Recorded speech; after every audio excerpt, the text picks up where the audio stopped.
If you haven't played the game yet, you may want to wait to listen to this. Enjoy. Hello, everybody. My name is John Wee, Community Manager at Santa Monica Studio. This is the Art Book Commentary. We have an epic lineup for you guys. If you guys want to go around the room, say your names, titles. I'm Rafael Grassetti, principal character artist in the project. I'm Del Longfish. I'm the lead character concept artist. I'm Nate Stevens, principal environment artist. Hi, my name's Luke Berliner. I'm the lead environment concept artist. John Pelamarchuk, principal environment artist. And my name is Corey Barlog, and I'm just the vice principal. I'm director because I'm so funny.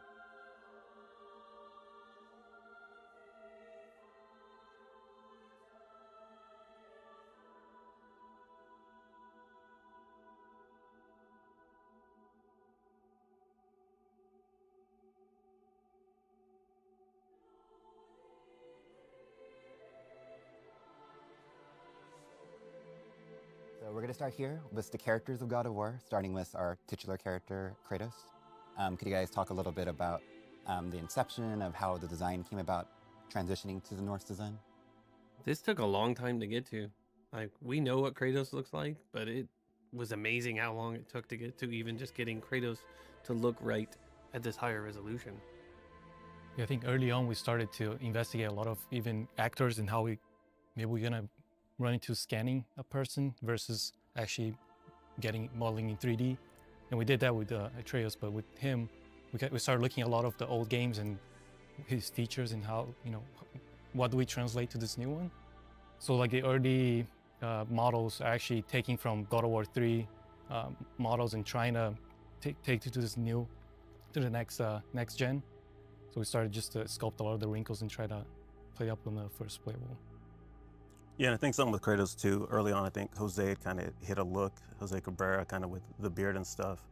But then we were looking at kind of how the costume works, and we were looking at, do we want to go full Norse? And then what we had to kind of do is, the character has a great kind of history with him, so there's these iconic elements that we want to kind of show, so you can see where he's fully decked out, looks like a beast and all this stuff, which was a really nice direction. But what we also wanted to show is the tattoo and these things that are iconic, because we also came into this knowing that the blades wouldn't be part of this. So we wanted to leave those kind of hallmarks that we still showed with the character. So it was a lot of back and forth and a lot of collaboration on the 2D and 3D. We did a lot of that. That big bearskin was really cool. I was a fan of that. It felt a little too Game of Thronesy, but it was really neat. It kind of was evocative, I think, of the sort of mythology of the new area. But I agree. I think we very quickly realized it's just covering up a lot. It's not really, I think, doing what it could do. So it was nice to see that we kind of evolved. I think we selected 3, but in reality we did more than 40 of those sketches. Well more. Yeah. Yeah, this one, like I said, it went on for a long time of really trying to figure it out. It's funny because you'd imagine that we spent, 8 games, 7 or 8 games, like figuring out what this guy looks like, but it felt like we were starting from scratch, taking it to this level of fidelity, because so much, it's so easy to make it look wrong. And that's something I think, even realizing too, is like, even though we do have this established character, Kratos kind of means something a little unique to everyone else. The character's so good, kind of people own that design and who it is. So it was a lot of back and forth, but it was great. Do you remember early on when it was like the small incubation group, it was pitched like he wouldn't even have abs. He would have like a pot belly. Oh yeah, and stuff like it was the athlete during the handlebar off mustache. season. We were saying like he was a pro athlete during the off season. He has That the was abs our now, and pitch. that looks rad. We had a version like that without the abs for a long time, yeah. I remember too just seeing the progression of Kratos from God of War 3 to the proportions that we had now, and how we had to continue to kind of walk him away from that, because with the previous camera angle, his proportions were really pushed beyond what was normal for a human. And as we started to make the environments more realistic and do a much more cinematic camera, like, it really looked a little jarring in the beginning. Yeah, someone actually made human style hands. Remember that? They're actually the right size and they look little in the game. It's like, look at these little hands. And the other thing I think with the costume and stuff that Corey had asked for from the beginning too, is kind of with all of our cast and characters, is make sure that you can kind of feel the hand of who made this, because we pick up where they're kind of subsistence living out in nature. And I think one thing you told us, Corey, was more the biker feel versus kind of the ornate pantheon that we'd seen in the previous games. So that was another kind of thing that we pulled on with the design. Yeah, tough and makeshift. Though it did turn out that when you look at all this later stuff, the armors that are more ornate, having that feel of the Huldra brothers, like that's also really cool as Yeah. well. It feels awesome when you save up and purchase one of those And- later in the game. And I think that's a nice thing. We get like the visual arc that kind of complements the narrative arc, so you get that more dramatic kind of change in there.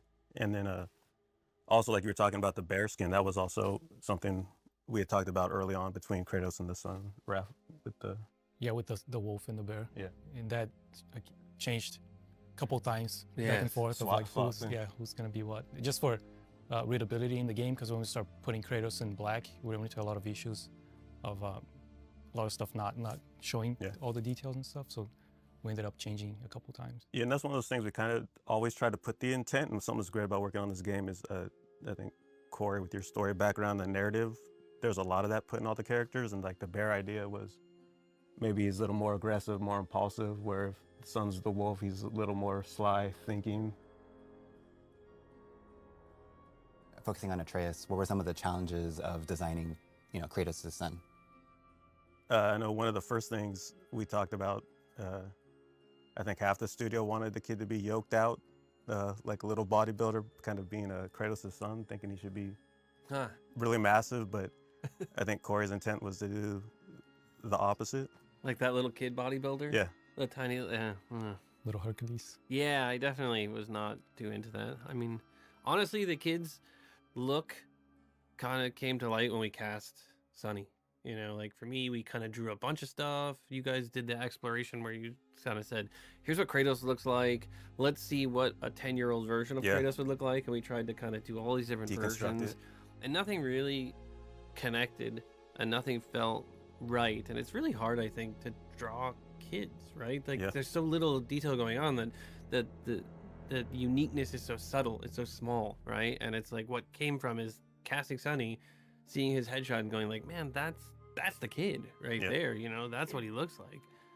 So Yeah. that was a really good find, I think, when we were able to get him. And I think on the concept side, it was really nice talking about going against maybe what was expected, the idea that he's intentionally looks a little more meek. We wanted that to kind of play up his innocence with the world, because Kratos has a view of the gods and mythology that's, he has one way, but we also wanted kind of this innocence and wonder to fill the world. Yeah, you need that balance, right? Yeah. You don't want to end up like the Defenders where everybody's just punching somebody. And you're like, oh, wow, there's no difference, right? You look at the Avengers, it's like everybody has their part that they play.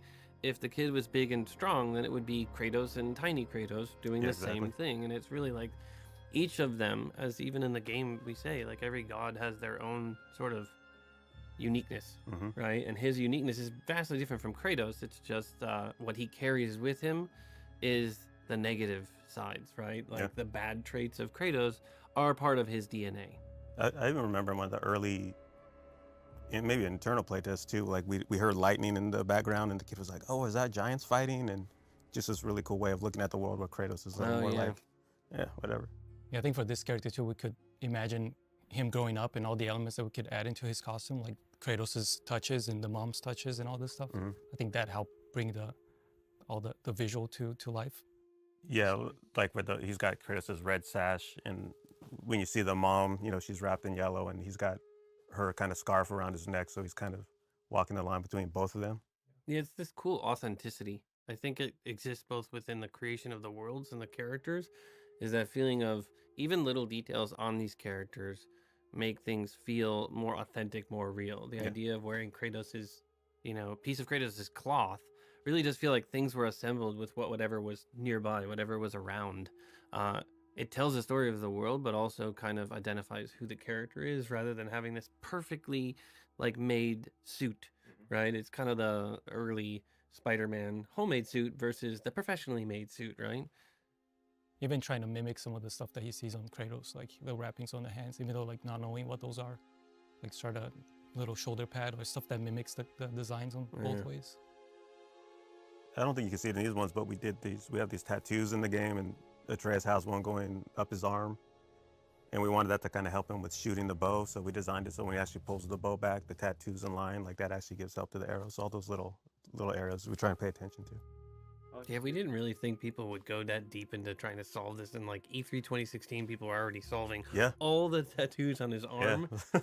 And it was like what, like 2 weeks before we were gonna go off E3, you said these are gibberish. Should I change these? And I was like, yes, please. We need to make those actually say something. That was a lot of the design. Same thing for the face, because you mentioned Sunny and casting him, but then bringing it to like doing characterization and bringing a lot of the story, like the scars on his face and a lot of the growing up and being in a harsh universe. And Yes, I like that we haven't answered the question of how he got the scar on his cheek, because there is a story that's going to go behind that, but I kind of want to wait for that story and use it in a later iteration of the game. But everybody keeps asking about that.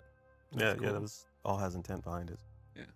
I like too how you guys focused on like bringing some of the Greek stuff into the costuming, but also like he's sort of the bridge into the Norse costuming. So it's sort of that combination of his two homes. Yeah, no, and that was even like between like Raph said, like the Kratos sash and the scarf from the mom. Like he literally is two halves of. yeah, and of it those was characters. really fun too to play with all the upgrades and how he improves upon he's wearing, and add a little bit of that touch of the different creatures of the universe, and how do we bring that into the costuming. That was also really fun to play with.